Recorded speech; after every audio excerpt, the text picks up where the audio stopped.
अब मैं पुष्पराज के पास जाती हूँ और उस माकिहारा के ट्वीट को फिर से दिखाऊंगी। और पुष्पराज, आप इस चीज को कैसे देखते हैं? क्या ये भारत के लिए एक बड़ा एम्बैरेसमेंट नहीं है?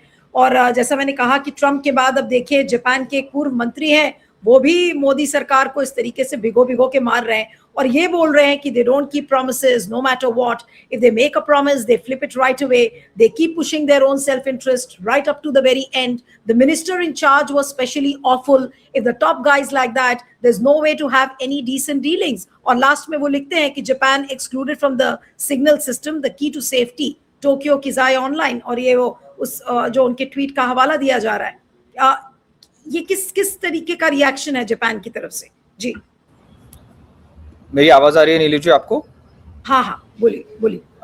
देखिए नीलू जी, आपको, पैनलिस्ट और हमारे दर्शकों को मेरा नमस्कार। पहली बात तो ये है कि Mumbai Ahmedabad high speed rail corridor, जिसे हम आम भाषा में बुलेट ट्रेन प्रोजेक्ट कहते हैं, इसकी अनुमति भाजपा सरकार ने नहीं दी थी, यूपीए सरकार ने मार्च 2013 में दी थी, जिसके बाद प्रधानमंत्री मनमोहन सिंह और प्रधानमंत्री शिंजो आबे ने मई 2013 में संयुक्त वक्तव्य दिया था और एक एमओयू साइन किया था कि भारत और जापान इस मार्ग की जॉइंट फिजिबिलिटी स्टडी करेगी। इस स्टडी में पर्यावरण आकलन, मार्ग, भूमि अधिग्रहण और उसका हिसाब वगैरह सब यूपीए सरकार ने उसके कार्यकाल में ही पूरा हो गया था। इन सबके आधार पर अप्रैल 2014 में भारत सरकार, गुजरात सरकार और महाराष्ट्र सरकार के बीच एक बैठक हुई थी और सर्वसम्मति से इस प्रोजेक्ट को इजाजत दी गई थी। कहने का तात्पर्य यह है नीलू जी कि 4 सरकारों, जापान, भारत, महाराष्ट्र और गुजरात, इन सारों के बीच सारी कटुनैतिक मेहनत, परिक्रमण और नीति ढांचा यूपीए सरकार ने पूरा किया था। दूसरी बात, जब सरकार अप्रैल 2014 में बदल गई और मई में मोदी सरकार आई, तो ये सारा बुलेट ट्रेन का ढांचा बना बनाया उनको मिला था। मोदी जी ने इसका खूब फायदा उठाया। आपने जैसे बताया, उन्होंने मीडिया में खुद को विकास पुरुष के तौर पर पेश किया। बीजेपी के आईटी सेल ने सालों तक इसका ढंढोरा पीटा कि विकास पुरुष, विकसित भारत, ब्ला ब्ला ब्ला, सब कुछ चीजें उन्होंने कही। लेकिन वास्तव में मोदी सरकार ने क्या किया बुलेट ट्रेन प्रोजेक्ट के साथ? जनवरी 2016 में मुंबई अहमदाबाद रेल कॉरिडोर बनाने और चलाने के लिए उन्होंने national high speed rail corporation limited को बनाने में ही 2 साल लगा दिए, 2014 और 2016 के बीच। फिर और 1 साल लगा दिया उन्होंने एक तकनीकी स्टडी स्थापित करने के लिए, ये नापने के लिए कि सुरंग, पुल कहां बनेंगे और निर्माण कैसा होगा। इसके बाद नीलू जी, नेशनल वाइल्ड लाइफ से अनुमति लेने के लिए 2 और साल लग गए। हालांकि इसमें मैं कोई आलोचना नहीं करूंगा, क्योंकि ये वैध प्रक्रिया है, क्योंकि इस प्रोजेक्ट से लाखों वन्यजीवी, इकोसिस्टम्स और आदिवासी प्रताड़ित हो रहे हैं। इन सभी देरियों और नीतिगत निष्क्रियता के बावजूद जापान सरकार ने प्रोजेक्ट के कुल 1.1 लाख करोड़ रुपए का 81% देने को मंजूरी दी थी, उन्होंने उसकी सहमति दी थी। साथ ही साथ जापान सरकार इस लोन पर 50 साल तक 0% ब्याज देने के लिए भी राजी हो गई थी। बाकी 22,000 करोड़ महाराष्ट्र सरकार और गुजरात सरकार को 50-50 उन्होंने स्प्लिट करना था। यानी मोदी सरकार को 1 पैसा खर्च नहीं करना है इसमें। ये मोदी सरकार की बड़ी कूटनीतिक नेगोशिएशन के कारण नहीं हुआ है। ऐसा इसलिए है क्योंकि जापान समेत हर देश भारत में निवेश करना चाहता है, माफ कीजिए, करना चाहता था। तीसरी बात, जापान सरकार का 68,000 करोड़ खर्च करने के बाद महाराष्ट्र में 100%, गुजरात में 58% और दादर और नागर हवेली में 100% जरूरी जमीन का अधिग्रहण करने के बाद आज भी मोदी सरकार ने बुलेट ट्रेन प्रोजेक्ट में कोई ज्यादा काम नहीं किया है। इसीलिए जापानी मंत्री मखेरा भाजपा सरकार पर सुस्ती और पॉलिसी पैरालिसिस का आरोप लगा रही है। मैं ध्यान से कह रहा हूं, ये पॉलिसी पैरालिसिस का आरोप है। सबसे बड़ी दिक्कत यह है नीलू जी कि अब विश्व में हर सरकार और वैश्विक निवेशक जो फॉरेन इन्वेस्टर्स है, भारत को भरोसे लायक नहीं समझेंगे। ये हमारी सरकार का ये हमारी सरकार को बेईमान समझेंगे और कहेंगे कि भारत सरकार यात्री सुरक्षा को लेकर, ट्रेन की अखंडता और इंफ्रास्ट्रक्चर डेवलपमेंट को गंभीरता से नहीं लेती। इससे एक डेवलपमेंट ओरिएंटेड, विश्वसनीय और ईमानदार देश के तौर पर जो भारत की छवि थी, जो हर सरकार ने 1947 से प्रस्तुत की थी उस पर बहुत नुकसान पहुंचता है, और ये पूरी तरह से मोदी जी और मोदी सरकार की देन है। चौथी बात नीलू जी, प्रधानमंत्री मोदी ने बुलेट ट्रेन प्रोजेक्ट को नए भारत की नींव बताया था 2017 में, आपको याद होगा जब उन्होंने फाउंडेशन स्टोन लगाया था। ये न्यू इंडिया की एक न्यू शुरुआत है। लेकिन आप मुझे खुद बताइए कि जिस मोदी सरकार ने मैक्सिमम गवर्नर्स का देश भर में ढिंढोरा पूता था, उस सरकार ने आज तक बुलेट ट्रेन प्रोजेक्ट में कोई सफलता नहीं दिखाई है।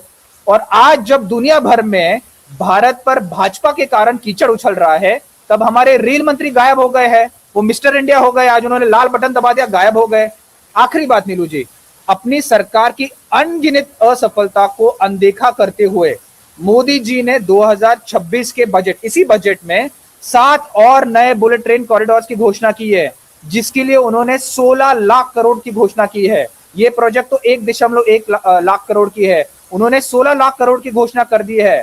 अब इससे पता है क्या समस्या होती है? एक तो आप प्रोजेक्ट खत्म नहीं कर पा रही हो, पहला वो सिर्फ 508 किलोमीटर का है, ऊपर से आपने देश भर में 16 और प्रोजेक्ट, मतलब 7 और प्रोजेक्ट 16 लाख करोड़ के लिए आपने घोषित कर दिए है। कोई इसको सीरियसली ले नहीं रहा है। लेकिन प्रॉब्लम हमको और आपको क्या है ये समझिए, भारत 214 लाख करोड़ के कर्जे से जूझ रहा है आज। मोदी जी इस पर और 16 लाख करोड़ का जोड़ रहे हैं। इसका मतलब है मोदी जी हर भारतीय पर 1,76,00,000 का कर्ज थोप रहे हैं, और आपको और मुझे अपने जेब से देना पड़ेगा हर साल, प्रतिवर्ष। मोदी जी तो चले जाएंगे, इसके बाद 2029 में तो उनकी सरकार जा रही है, वो झोला लेके चले जाएंगे कहीं घूमने। वैसे भी उनको इंडिया में रहना अच्छा नहीं लगता है, वो कहीं बाहर घूमेंगे। लेकिन ये जो इतना बड़ा कर्ज हम पे थोपते जा रहे, उसकी भरपाई कौन करेगा नीलू जी? नहीं, लेकिन पुष्पराज, आपको क्या लग रहा है कि जापान की सरकार इतनी आसानी से छोड़ देगी? मेरी कुछ एक्सपर्ट से बात हो रही थी तो उन्होंने कहा कि आप देखिए, इसका बैकलैश जापान की संसद में हो सकता है। उस अगर एंगल से हम चीजें देखें तो जापान अब किस तरह से रिएक्ट करेगा? क्या हम ये कह देंगे कि ठीक है, हम यूरोप के सिग्नलिंग सिस्टम को हम लेंगे, अब जापान को हमने लात मार दी, अब जापान को अब ये तो पूर्व मंत्री ने ट्वीट किया है, जापान की संसद में क्या हो सकता है?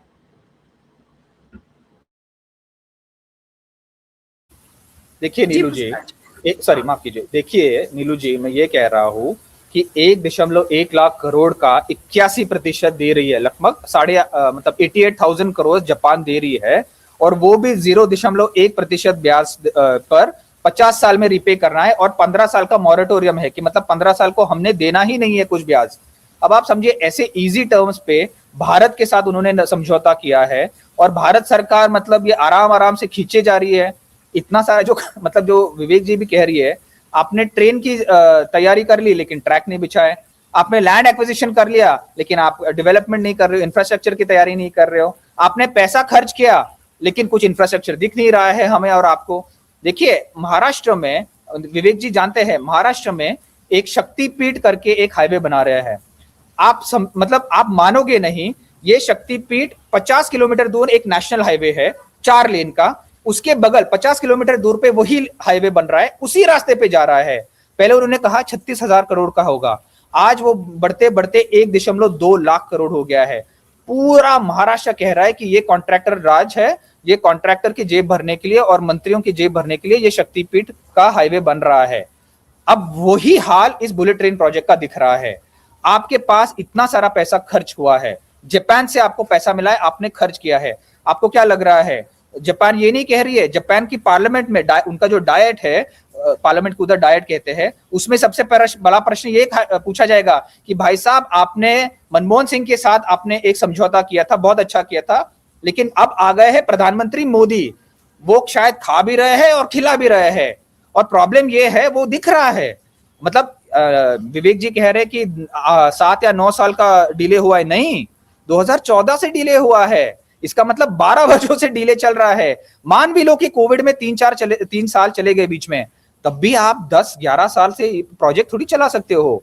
इसके कारण हमारे इंफ्रास्ट्रक्चर डेवलपमेंट, हमारी सरकार की विश्वसनीयता पे, हमारी जो इंटेग्रिटी है, हमारी जो एंटी करप्शन इंडेक्स है, हमारी जो रैंकिंग है, इन सब पर जो मूडीज इंडेक्स है, जो इन्वेस्टर के ऊपर जो मतलब जो इन्वेस्टर सेंटिमेंट है, इन सब पर एक बहुत खराब असर पड़ने वाला है। और अब आप देखते जाइए, जापान में तो ओक होगा ही, एक बड़ा तूफान आएगा ही, लेकिन साथ ही साथ पूरे विश्व में एक डंका बचेगा कि भारत जब तक मोदी सरकार की कार्यकाल में आप भारत में निवेश मत करिए। आपको याद होगा कि private capital expenditure Manmohan Singh के दौरे में 17.2% था। आज वो गिरकर 10 वर्षों से 12% पे अटका हुआ है। मतलब इंडिया के जो बड़े उद्योगपति है वो भी निवेश नहीं करना चाहते, क्योंकि वो कह रहे भाजपा सरकार बिल्कुल ही करप्ट है और इनके ऊपर कोई भरोसा नहीं कर सकते हैं। तो जो अब देश में सब लोग जानते हैं वो दुनिया जानती है। अब आप जाके गले लग जाइए, आप भले ही आप मेडल लेते रहिए, सब लोग जानते हैं कि ये एक बड़ा जुमला है। मतलब पूरा आदमी एक बड़ा जुमला है। जब वो मोदी जी जब बाहर जाएंगे दौरे पे, तो पहले तो उनको मेडल लगाएंगे कि देखो यार इनके साथ कुछ निवेश कर लो, इनसे पैसा ले लो, इनसे काम करवा लो। लेकिन उसके बाद पीठ पीछे सबको यही बोल रहे होंगे कि तो ये आदमी एक बड़ा जुमलेबाज है, और कुछ नहीं कहेंगे। और ये बड़ी शर्म की बात है कि हमारे प्रधानमंत्री और हमारे सरकार के बारे में लोग ये कह रहे हैं। इसका जो रेपुटेशनल डैमेज होगा ये सिर्फ मोदी सरकार के कार्यकाल तक नहीं सीमित रहेगा, ये सदियों तक हमारी छवि को बर्बाद करके चले जाएंगे।